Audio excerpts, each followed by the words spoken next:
Rais Donald Trump ambaye tayari anashikilia rekodi kadhaa za kiutawala hapa nchini Marekani, na rais ambaye nimepata kusema mara kadhaa kwamba siamini kama atakuja kutokea mwingine kama yeye, kwa sababu ya namna alivyofika pale alipofika na funzo ambalo watu wamelipata kutokana na namna ambavyo amewafikisha pale walipo hivi sasa. Kwa nafikiri ataondoka akiwa rais ambaye amebadilisha mambo mengi sana, lakini sasa anakuja tena kuvunja rekodi nyingine kwa kuwa rais wa kwanza katika miaka 165 nafikiri tangu mwaka 1861 anakuwa ni rais wa kwanza ambaye atakuja kuona signature yake, sahihi yake ikiwekwa katika fedha za Marekani, noti za Marekani. Na hii ni kwa mara ya kwanza kwa sababu nafikiri utaratibu ulianza mwaka 1861.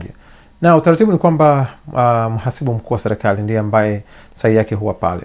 Lakini katika kusherehekea miaka 250 ya uhuru wa Marekani, waziri wa fedha Marekani amesema namna pekee tunaweza tukasherehekea na kuadhimisha na kusema kuipa heshima nchi kwa uchumi uliotukuka ni pamoja na kubadilisha utaratibu na kutumia mamlaka aliyopewa kuweka sahihi ya rais wa Marekani Donald Trump. Kwa hiyo kuanzia mwezi Juni wataanza na noti za dola 100, baadaye noti nyingine zitafuata, lakini itakuwa kwa mara ya kwanza rais aliye hai, aliye madarakani anaweka hii. Hii ni mwendelezo wa mambo mengi ambayo amekuwa akifanya Donald Trump, kubadilisha majina ya majengo, amebadilisha majina ya baadhi ya vifaa vya kwa maana kama manuara, anajaribu na zenyewe zibadilishwe zina jina lake.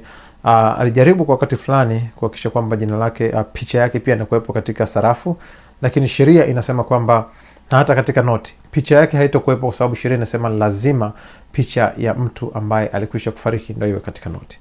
Kwa hiyo hilo sidhani kama analitamani, kwa sababu sidhani kama ni mtu ambaye anatamani kufa, lakini ukula mambo ni kwamba anaendelea kubadilisha namna ambavyo nchi imekuwa ikiendeshwa. Na nilipata kusema kwamba alijifunza kutoka katika awamu ya kwanza kwamba kuwa na watu ambao ni professionals wakati unataka kuendesha nchi katika namna ambayo sio professional haikumsaidia sana. Kwa hiyo kuna break nyingi, watu kwa wanajaribu kumwambia usifanye hiki mheshimiwa rais, labda utaratibu wao uko hivi, wala ambao walikuwa wanajali pengine maslahi ya nchi kuliko yeye mwenyewe. Yeye kwao alikuwa changamoto. Safari amechukua watu ndio mzee, watu ambao watafanya kile anachokitaka, na amekuwa akipata mambo mengi yakienda vile ambavyo amekuwa akitaka iende, na huu ni mfano mmoja wapo. Kwa hiyo anaingia katika rekodi sasa, atakuwa ni rais wa kwanza aliye hai ambaye sahihi yake itaonekana katika pesa.